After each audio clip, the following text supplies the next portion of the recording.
Day 3, the Browns made 4 selections. They took Jamari Thrash, the wide receiver out of Louisville. They took Nathaniel or Nate Watson, the linebacker out of Mississippi State. He's the reigning 2023 SEC Defensive Player of the Year. They took Myles Harden, a 2-time FCS All-American out of South Dakota. And they ended their draft class with Jowon Briggs, the defensive tackle out of Cincinnati. G, thoughts on the Browns' Day 3 haul? Hey, look, it's like we said, like this. I don't know. You know. Wait, hey, of all the mocks we did, none of those names ever came up. At all. None of them. Like, and that's just part of the game. Like, these are scouts that have been like, yeah, I like this guy. Now, the only one that I can look at, and, I heard of Watson and Jamari Thrash, but here's the thing. I looked at it, and when they took the guard, I said, I like the pick, but Andrew Berry, you're playing a dangerous game. And the dangerous game that I think he's playing is this. You alluded to it. He must like that receiver room. That's exactly right. My number one thought at the end of the draft was that right there. And he must still love that receiving. He must room. like that. And what you're banking on is that Amari Cooper doesn't get old. That Jerry Jeudy in Alabama, and Elijah Moore is going to play for another contract. And those are the things that you're counting on big time. I look at this thing and I say this. I love all of the skill sets that they got there. The thing that the Cleveland Browns lack still is deep home run threats. Yeah. And you can win by hitting people over the middle for 15 yards and moving the chains. But I just always tell you, it's easier to go the other way. It's like the home run. Yeah, you can hit doubles in baseball, but you got to have somebody that is bona fide that they got to look at. And the Browns haven't had that since probably Josh Gordon. What's interesting about that, I agree with you, by the way. I think you're absolutely right. You just need diversity in that position. Yes. You need a slot guy to go over the middle and have great hands on third down, and you know he's going to complete the route and make the catch. It is good to have a deep threat. But then you look at the Miami Dolphins, who basically have the USA 4x1. Facts. I mean, facts. And you would just think that you got 3 guys that can take the top off of defense, and that hasn't led to anything big. Yeah. It just hasn't. Yeah. So, and even the Kansas City Chiefs, which are today's standard, their best pass catcher is a tight end. So, I agree with you. You'd like to have one of those guys, but I think sometimes we get blinded by the shiny object, speed, and then you look at Kansas City. Look at New England when they won theirs. They had 2 of the best tight ends ever to do it at the same time. So, I will say this. You mentioned Kansas City, and they have Marquise Hollywood Brown and Xavier Worthy. I'm like Jay though. Kansas City is always they didn't going change out anybody's life though.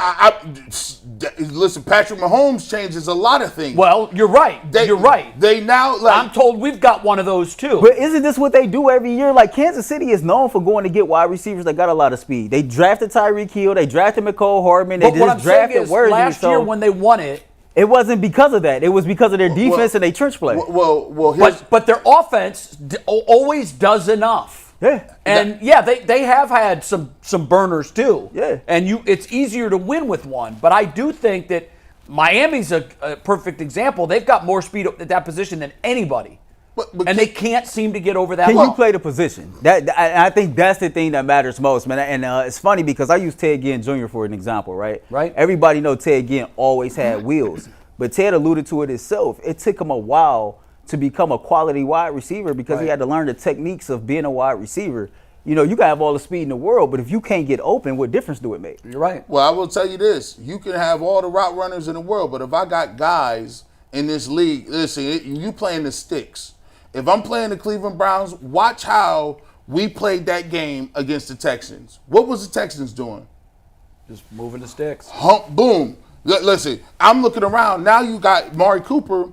You can play that way, but how can you when you need to move? You need the complementary piece. You gotta have that part of your offense, or it's going to get to a point in time when you playing a good team, they're not letting you get that off. They're going to take that away. They're going to take that away. Yeah. So you got to have a deep threat. Well, I mean, when it comes to Thrash, I heard one draft analyst say that he felt like that he can come in and be wide receiver for the Cleveland Browns right away. He is a deep threat. He thinks that he's a guy that can be a game changer and make some plays. When I look at the 6 picks that the Cleveland Browns made, 3 of them was in the trenches. And I think the words of the draft is trench play, right?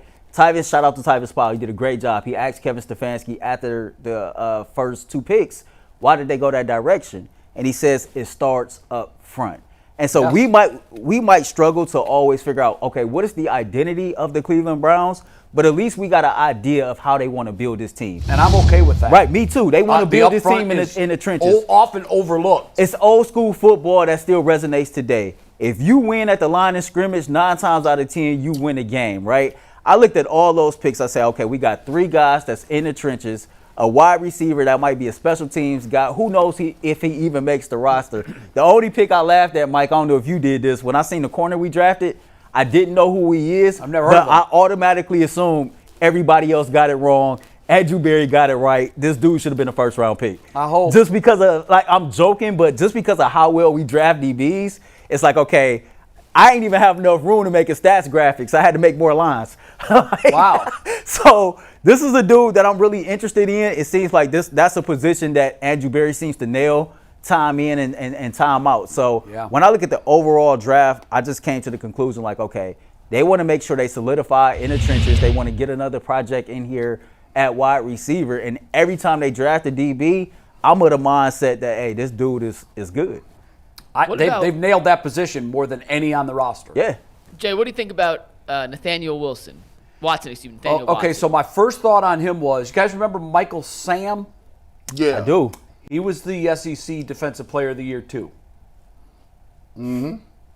And, sometimes when you hear, like, SEC Defensive Player of the Year, damn. Right. That guy's a horse. Well, Michael Sam came in and didn't make a roster. And he was supposed to be, a player that could play in this league. I'm not saying he's going to wash out. Love his stats. Love his bio. Love the fact that he was the Defensive Player of the Year. You know how many defensive stalwarts come out of that conference? A lot. And he's the best, allegedly? That's crazy. Like, this could be another diamond in the rough. It could be. I just think you can't.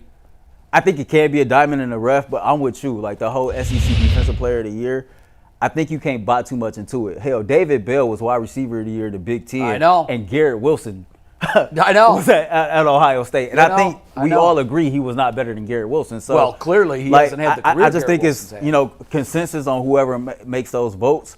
But this is a dude, he can come in, be behind Jordan Hicks, learn the system, and maybe step in a couple years, be a starter, or just be a solid rotational player for the Cleveland Browns. When I look at this entire draft, I don't see nobody that Andrew Berry is counting on to make an immediate impact on this football team. I think Mike Hall Jr. is the only player that might be your instant contributor. Yeah, these might be a lot of singles and doubles. Yeah. Maybe not the home run. Yeah. But we talked about this on Friday. That's a They good may thing. have 3 or 4 open roster spots. So right at jump when you're taking 6 guys in the draft, and more likely than not, 2 or 3 of them won't make your team. Yeah. Oh, yeah. That means that your window is open, and that means the guys that you do pick that make the team better be contributors. He might make the reason why he may make this team. You look at the guys he got to beat out.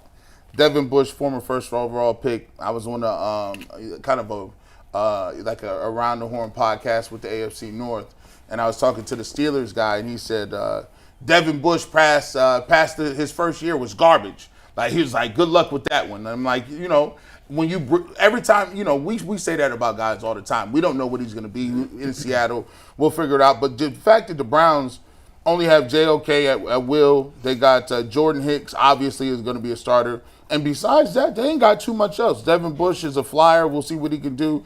Tony Fields has predominantly been a special team guy. Mohamed Diabate flashed a little bit last year, didn't get much playing time.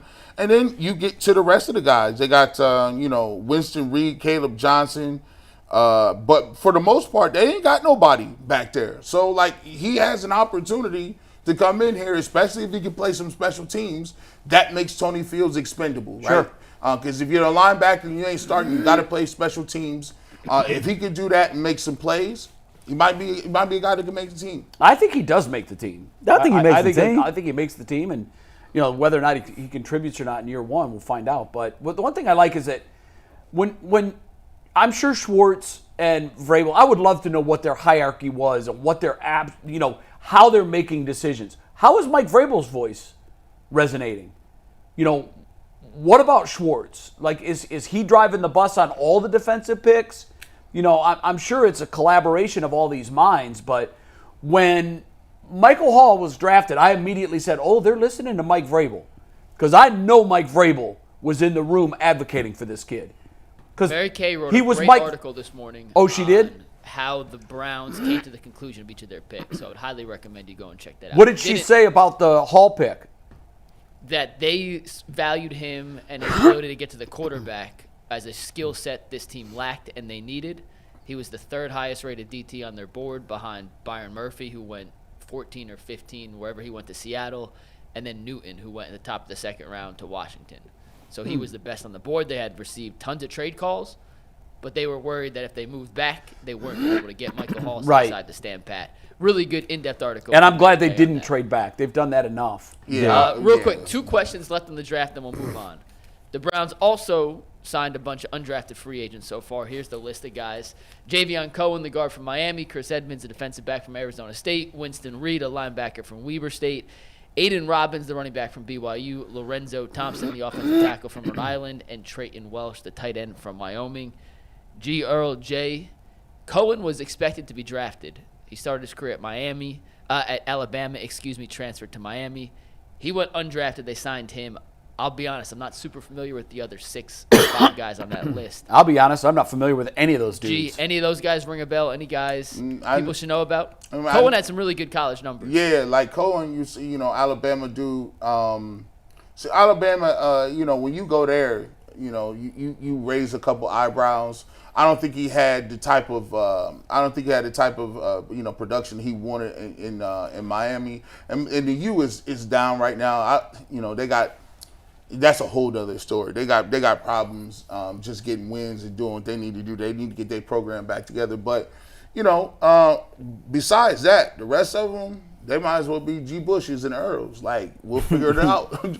Like, if you're gonna show up and do something, like, the Browns are in a position right now where, unlike other years, we saw a guy like DeAnthony Bell be able to come and do Ronnie Hickman.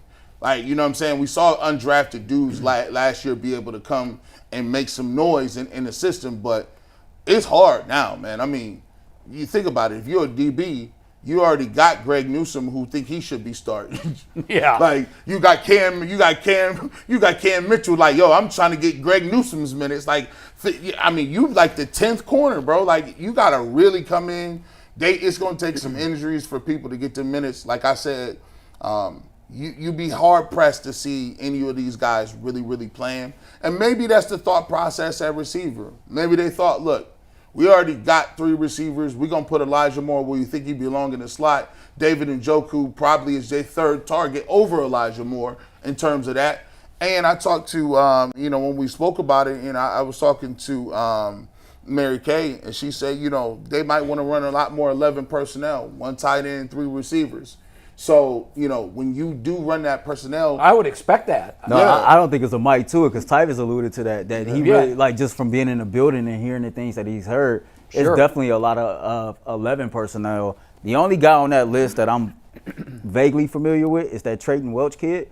I just know he's a great athlete. He's like 6'3", 6'4", uber athletic, and he got great ball skills. You know what I mean? So I watched a little bit of his tape just to try to get familiar with him.